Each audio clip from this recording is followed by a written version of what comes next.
नमस्कार, ए to Z news के खास कार्यक्रम समाधान में आपका स्वागत है। आपके साथ मैं हूं सूरज सनवाल। जी हां, समाधान 1 घंटे की बड़ी बहस, बिग डिबेट, जिसमें हम करते हैं ब्रेनस्टॉर्मिंग या करते हैं उस मुद्दे का विश्लेषण जो कि जुड़ा हुआ है जनता से या आपसे। आज हम जिस मुद्दे की बात करने जा रहे हैं, जो टॉपिक है हमारे इस डिबेट का, वो है इकोनॉमिक रिफॉर्म्स। जी हां, आर्थिक सुधार। हाल फिलहाल में यूपीए 2 गवर्नमेंट ने कुछ बड़े फैसले लिए हैं देश की अर्थव्यवस्था को पटरी पर लाने के लिए, जिसमें एफडीआई है, इसके अलावा जीएसटी पर आम सहमति बनाने की कोशिश और साथ ही सब्सिडी को खत्म करने जैसे कुछ बड़े कदम सरकार ने उठाए हैं। इनका क्या सोशल, पॉलिटिकल और साथ ही इकोनॉमिकल असर पड़ने जा रहा है भारत की पूरी जो जनसंख्या है उस पर, देश की जनता पर, आवाम पर, इसको हम आज यहां पर जानने की कोशिश करेंगे। हमारे साथ एक खास पैनल मौजूद है, साथ ही तमाम लोग इस चर्चा में हमारे साथ शामिल हुए हैं। सबसे पहले जो हमारा पैनल है उसके बारे में मैं आपको बताना चाहूंगा। हमारे साथ वरिष्ठ पत्रकार केजी सुरेश साहब मौजूद हैं। इसके अलावा हमारे साथ नोटेड इकोनॉमिस्ट और आकाश जिंदल डॉटन के एमडी आकाश जिंदल साहब यहां पर मौजूद हैं। मौलिक चिंतक बजरंग मुनि जी हमारे साथ मौजूद हैं और हमारे साथ advocate AP Singh supreme court के काउंसिल हमारे साथ मौजूद हैं। इसके अलावा हमारे साथ श्री देवनंदन जी हैं जो कि राष्ट्रीय अध्यक्ष हैं प्रिज्म पार्टी के। तो ये हमारा खास पैनल है जिनसे हम इन मुद्दों पर चर्चा करेंगे और साथ ही हमारे साथ तमाम यहाँ पर लोग जो मौजूद हैं वो भी इस डिबेट का हिस्सा बनेंगे। इनके जो सवाल हैं उनको भी हम जानने की कोशिश करेंगे, ये पता लगाने की कोशिश करेंगे कि आखिरकार सरकार ने जो फैसले यहाँ पर लिए हैं देश की अर्थव्यवस्था को पटरी पर लाने के लिए, क्या वो सही हैं, उनको सही कहा जा सकता है या फिर ये महंगाई बढ़ाने वाले कदम होंगे। बहरहाल इस डिबेट को मैं खोलना चाहूंगा आकाश जी आपसे। सबसे पहले ब्रॉडली बात करना चाहूंगा, एफडीआई को जिस तरह से मंजूरी दी गई है, पेंशन है या इसके अलावा रिटेल है, इसके अलावा सब्सिडी को खत्म करने की बात जो सरकार कह रही है, या हाल फिलहाल में जो इकोनॉमिक रिफॉर्म सरकार की तरफ से सामने आए हैं, उनको आप किस तरह से देखते हैं? देखिए, मैं एक एक करके सारे चेंजेस कहूँगा। रिफॉर्म्स सरकार की तरफ से बनाया हुआ वर्ड है, इकोनॉमिक चेंजेस हैं। अब रिफॉर्म्स हैं कि नहीं हैं, ये चीज़ें तो वक्त बताएगा, आने वाले जो है समय में क्लियर होगी। सबसे पहले एफडीआई रिटेल में। अब एफडीआई रिटेल में हमारे देश के लिए फ़ायदे का सौदा है या नुकसान का? मेरे हिसाब से देखिए, एफडीआई आएगी तो ये जो मल्टीनेशनल कंपनी जो एफडीआई लाएंगी, ये इकोनॉमीज ऑफ स्केल, इनके बहुत बड़ा लेवल होगा ऑपरेशन का, और इनकी जो सप्लाई चेन मैनेजमेंट में ये लोग स्पेशलिस्ट हैं। आज की तारीख में महंगाई क्यों है, इन्फ्लेशन क्यों है? क्योंकि हमारी सप्लाई चेन कहीं ना कहीं गड़बड़ा जाती है, जिसकी वजह से चीज़ें महंगी हो रही हैं। तो सबसे पहले इन्फ्लेशन यानी महंगाई, जो मेरे ख्याल सभी लोग सहमत होंगे, पिछले 3 साल ने कई सालों से बहुत बड़ा इशू बना हुआ है, उससे हमें कुछ रिलीफ मिलेगा। दूसरा, इन कंपनीज़ के जो स्टोर होंगे वो totally state of the art होंगे, वहाँ गुड्स प्रॉपर क्वालिटी में मिल जाएंगे, मतलब जैसे स्टोरेज होगी, रेफ्रिजरेशन होगी, इनके पास टेक्नोलॉजी है, इनके पास पैसा है। इन चीज़ों की वजह से हमारे कस्टमर जो है, जो कॉमन मैन है, उसको चीज़ें कुछ हद तक सस्ती मिल सकती हैं, बढ़िया तरीके से मिल सकती है। लेकिन साथ ही साथ इसमें एक बहुत स्ट्रॉन्ग पॉइंट है कि ये सब एफडीआई लाने के लिए क्या हम जो अपनी लोकल रिटेल की इंडस्ट्री है, क्या उसका बलिदान देना चाहेंगे? जो आज बात पर आऊंगा कि एक मिनट मुझे पूरा करने दीजिए।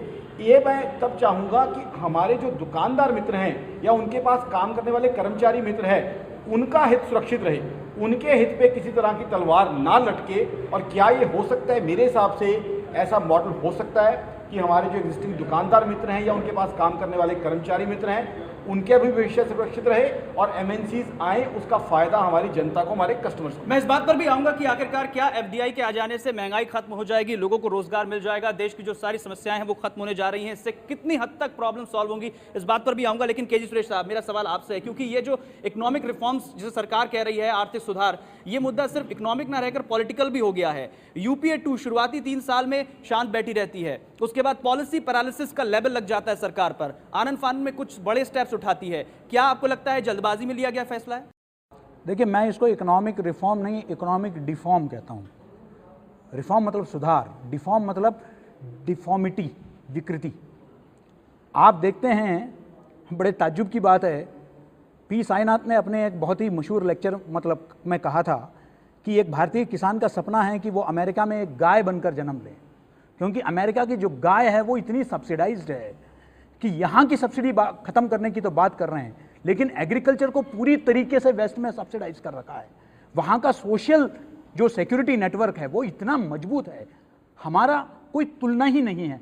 हमारा हेल्थ सेक्टर में सारा हमारा कम होता जा रहा है, इन्वेस्टमेंट एजुकेशन में कम होता जा रहा है। और ये जो तथाकथित सुधार है, इसका नतीजा क्या हुआ है?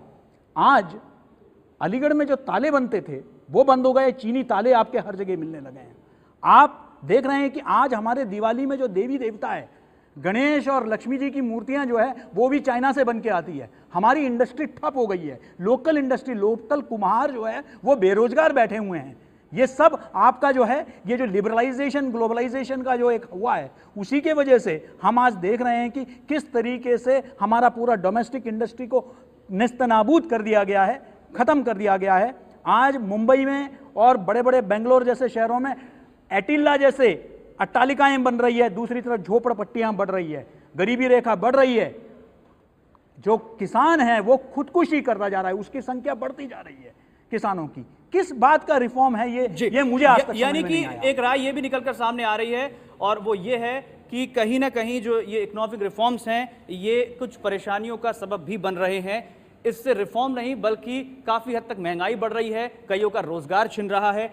बजरंग मुनि जी, मैं आपसे जानना चाहता हूं, अब क्या आप देख रहे हैं? जैसे कि हमारे एक मेहमान है जिनका मानना है कि रिफॉर्म है, एक कह रहे हैं कि डिफॉर्म है।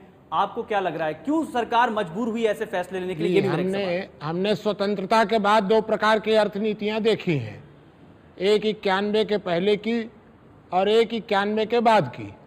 91 के पहले की जो अर्थनीति थी, उस अर्थनीति ने देश को या समाज को कहाँ पहुँचाया ये सब लोग जानते हैं। और तब 91 में हम लोगों ने अर्थनीति में कुछ संशोधन किए। जो संशोधन किए, उन संशोधनों के द्वारा भारत में काफ़ी कुछ सुधार हुआ। उसके पहले 91 के पहले राज्य नियंत्रित अर्थनीति थी, और 91 के बाद में राज्य मुक्त बाजार नियंत्रित अर्थनीति शुरू हुई। लेकिन जब ये 91 के बाद जब फिर हम लोग अर्थनीति पर नियंत्रण करने में सफल हो गए, अर्थनीति सुधर गई, तो फिर से ये ममता बनर्जी वगैरह के नेतृत्व में फिर वही राज्य नियंत्रित अर्थनीति का सपना देखा जाने लगा कि नेता ही सारा अर्थनीति पर भी नियंत्रण नेता करेगा, राज्य व्यवस्था पर भी नेता नियंत्रण करेगा, सब पर नियंत्रण करेगा। और फिर से मनमोहन सिंह की अर्थनीति को बदलकर उसी पुराने 91 के पहले की अर्थनीति में ले जाने के लिए पिछले 2-3 वर्षों से प्रयास हुआ, और उस प्रयास का ये परिणाम हुआ कि भारत फिर से कहां की कहां जाने लग गया। तब अब सरकार को, मनमोहन सिंह को अपनी प्रतिष्ठा दांव पर लगाकर सबसे विवाद मोल लेकर के फिर से उस 91 वाली अर्थनीति की ओर जाने का प्रयास करना पड़ा है। बजरंग मुनि जी, क्या ये 91 वाली अर्थनीति है? क्योंकि 91 के हालात और अभी जो हालात हैं बहुत जमीन आसमान का फर्क है। 91 के पहले जो हालात थे उस दिशा में धीरे धीरे जाने लग गए, क्योंकि विकास दर घटने लग गई, डॉलर का मूल्य लगातार बढ़ने लग गया, और ऐसा लगने लगा कि भारत फिर से कर्ज की ओर जा रहा है। तो जितना सुधार 91 के बाद हुआ था, उसको फिर से जब नेताओं ने अपनी तिकड़ में डालनी शुरू कर दी, ऐसा नहीं होगा, ऐसा नहीं होने देंगे, ऐसा नहीं होने देंगे, तो जब नेताओं ने बाधाएं पहुंचानी शुरू कर दी, तब उसका ये परिणाम हुआ कि जो हमने देखा अभी पिछले 1 वर्ष के अंदर। अब फिर सरकार थोड़ी सी हिम्मत कर पा रही है, ज्यादा नहीं। वास्तव में तो उसको बहुत हिम्मत करना चाहिए था। अब तक डीजल और पेट्रोल का, इस तरह के फैसले लेने चाहिए थे सरकार को। बिल्कुल, अब तक बहुत, अभी जो ले रहे हैं ये तो प्रारंभिक फैसले हैं। वास्तव में तो डीजल, पेट्रोल, गैस का मूल्य इनको 2 गुना कर देना चाहिए था अब तक, जो इन्होंने किया ही नहीं। 8 साल में बिल्कुल नहीं बढ़ाया है। जहां मूल्य 8 साल पहले था डीजल पेट्रोल का, आज भी वही का वही है। इन्होंने तो रीवैल्यूएशन किया है, मूल्य कहां बढ़ाया। एपी सिंह जी, मैं आपसे जानना चाहूंगा, एफडीआई को आप किस तरह से देखते हैं? सब्सिडी घटाने को किस तरह से आप देखते हैं? सरकार अभी जिस दिशा में बढ़ रही है आगे, या अर्थव्यवस्था को पटरी पर लाने की कोशिश कर रही है, जैसा सरकार का दावा है, आप उससे कितने सहमत? ये सरकार का पूरी तरह से ड्रामा है, ढकोसला है। ये देश की जनता के साथ सबसे बड़ा छलावा है जो ये मनमोहन सरकार 2 पार्ट 2 जो है वो ये इस समय कर रही है देश में। क्योंकि किसी देश का आंकलन विदेश, भारत को, हिंदुस्तान को विदेशों के आधार पर नहीं आंका जा सकता। हिंदुस्तान गुवाहाटी से लेकर चौपाटी और कन्याकुमारी से लेकर कश्मीर तक बसने वाले लोगों का नाम हिंदुस्तान, हर देश की जनता है। लेकिन ऐसा ये सरकार कुछ भी नहीं कर रही। अपने कुछ गिने चुने चमचे जो विदेशों में स्थापित हैं उनको खुश करने के लिए कानून बनाते हैं, चाहे उन्हें यहाँ का पानी बिक जाए, चाहे यहाँ की हवा बिक जाए, चाहे यहाँ के पर्यावरण बिक जाए, चाहे यहाँ के खदानें बिक जाएं, कुछ भी बेचना पड़े वो सब कुछ वे बेचने के लिए तैयार हैं, चाहे वो आर्थिक सुधारों के नाम पर बेचने को तैयार हैं। अगर यही एफडीआई अच्छी थी तो जब ये सरकार, जो इस समय मनमोहन सरकार है, ये विपक्ष में थी, तब एफडीआई एनडीए ला रही थी, तब इसी सरकार ने इसी एफडीआई का विरोध किया था। इस बात का संसद भी गवाह है, सभी लोग इस बात के मौजूद हैं और सब बताने के लिए इस बात को तैयार। उस समय तो ये गलत थी क्योंकि उस समय उनके चमचे सत्ता पर नहीं थे, और इस समय ये अच्छी है क्योंकि चमचे और उनके शाह जितने नौकरशाह हैं और विदेशी शक्तियां हैं उनके हाथ में हैं, और प्रतिदिन ऐसे समझौते देश में हो रहे हैं जो विदेशों के हाथों देश के आवाम को, देश के सभी को बेचा जा रहा है। जी, सबसे बड़ी बात यह है कि इकोनॉमी क्या है, अर्थव्यवस्था क्या चीज़ है, किस पर टिकी हुई है। दो सबसे मूल चीज़ें हैं कि प्रोडक्शन, दूसरा है डिस्ट्रीब्यूशन, उत्पादन और वितरण, यही अर्थव्यवस्था का मूल है। हम देखें पिछले 20 साल में किस चीज़ का प्रोडक्शन बढ़ा है, विदेशी प्रोडक्ट मार्केट में नजर आ रहे हैं, हम कह रहे हैं तरक्की हो गई देश की। डिस्ट्रीब्यूशन की सारा सिस्टम, वितरण की सारी व्यवस्था चरमराती जा रही है। तो हम हकीकत में आर्थिक सुधारों की तरफ नहीं, आर्थिक अराजकता की तरफ बढ़ रहे हैं लगातार। अर्थव्यवस्था लगातार चरमरा रही है, अमीरी गरीबी की कहीं लगातार बढ़ती जा रही है। जो आप कह रहे हैं कि वाशिंगटन नियंत्रण कर रहा है, बिल्कुल ठीक कर रहे हैं आप देखिए कि अभी जैसा इन्होंने कहा कि वही एक दल है, जब वो सत्ता में था तो एफडीआई ला रहा था, दूसरा विरोध कर रहा था। अब उन्हीं की आर्थिक नीति इन्होंने अपना ली तो वो विरोध कर रहे हैं। लेकिन हकीकत बात यह है, हकीकत यह है, मैं पूरा डाटा देना चाहता हूं कि ऐसा कुछ नहीं है कि एफडीआई आएगी तो हमारा धंधा चौपट हो जाएगा। एक चीज हम सबको समझनी होगी, जाननी होगी, these are days of globalization. आज ग्लोबलाइजेशन का ज़माना है जब पूरा विश्व ग्लोबलाइजेशन कर रहा है। पूरे विश्व से अगर हम अलग थलग पड़े रहेंगे तो हम पीछे रह जाएंगे। ये चीज़ हमें समझनी होगी, पूरे विश्व के साथ हमें चलना होगा। ग्लोबलाइजेशन का जो है, please allow me to complete, globalization के हमें फ़ायदे भी तमाम हुए हैं। आज हम सब जानते हैं, यहाँ यंग जनरेशन बैठी हुई है, आईटी सेक्टर, बीपीओ सेक्टर हमारे लिए कितना बड़ा रेवेन्यू अर्नर है, वो भी ग्लोबलाइजेशन के कारण ही है कि आज हमारी आईटी बीपीओ के लिए हमें मार्केट मिल रही है, हमें फॉरेन एक्सचेंज मिल रही है। अब जहाँ तक एफडीआई की बात है, एफडीआई क्या है, एक पॉपुलिस्ट चीज़ है एफडीआई की बुराई करना, लेकिन उसकी अगर जड़ तक जाएं, उसकी सतह तक जाएं, आज विदेशियों के पास पैसा है, उनके यहाँ ग्रोथ नहीं है। आज अमेरिका की ग्रोथ रेट देखिए 1.5 से 2% के बीच में घूम रही है। यूरोप में ग्रोथ रेट बहुत कम है, कई जगह नेगेटिव में भी है। हमारे यहाँ ग्रोथ है। तो पहले तो सबसे पहली बात जो कहा जा रहा है 20 साल में इकोनॉमी तरक्की नहीं की, तो डेटा आप सबके सामने है। 9% से ऊपर की जीडीपी ग्रोथ भी कुछ क्वार्टर में रही है। आज भी जीडीपी ग्रोथ 5.5-6% की है। सेकेंड फास्टेस्ट ग्रोइंग इकोनॉमी हम वर्ल्ड की इस समय हैं। ये डेटा है अमेरिका से, यूरोप की इकोनॉमी से कई गुना ज़्यादा हम तेज़ी से तरक्की कर रहे हैं। आज एक चीज़ सीखी जाए, उनके पास, विदेशियों के पास पैसा है, वो पैसा यहाँ इन्वेस्ट कर सकते हैं। उस पैसे से अगर फॉरेन एक्सचेंज आती है, और फॉरेन एक्सचेंज हमें चाहिए, करेंगे या फिर यहाँ का पैसा वहाँ जाएगा? सुने ना, फॉरेन उसका मैं जवाब देना चाहूँगा। फॉरेन एक्सचेंज यहाँ आएगी, फॉरेन एक्सचेंज आएगी, उससे हम क्रूड ऑयल लेंगे, कच्चा तेल, जिसके बिना हमारे घर नहीं चल सकते, स्कूटर, मोटरसाइकिल, गाड़ियाँ नहीं चल सकती। जहाँ तक ईस्ट इंडिया कंपनी है, हमें रेगुलेशन ऐसा बनाना होगा, वो ईस्ट इंडिया कंपनी का जो भूत है उसको भी देखते हुए रेगुलेशन ऐसा बनाना होता है कि विदेशी में एक्सप्लॉइट करके ना जाए, उस फॉरेक्स से हमारे देश को फायदा हो। ब्रेक पर हम जाएंगे, लेकिन ब्रेक से पहले एक छोटी सी टिप्पणी चाहूंगा आपसे केजी सुरेश साहब। पॉपुलिस्ट एक्शन हो गया है एफडीआई का विरोध करना, जैसा कि जिंदल साहब कह रहे हैं। नहीं, तो बिल्कुल ये स्टैटिस्टिक्स और आंकड़े तो इकोनॉमिस्ट पता नहीं कहां से लाते हैं। स्टैटिस्टिक्स और आंकड़े की बात करेंगे, ये तो कहीं इस देश में ये अंतर्राष्ट्रीय स्तर पर ये आंकड़े हैं कि इस देश के 80% आबादी 20 रुपए से कम कमाती है। इस आंकड़ों को कोई झुठला सकता है क्या? ये भी तो इस देश का सामने सबसे बड़ा एक आंकड़ा है। आप ये बताइए गरीबी रेखा कितना है?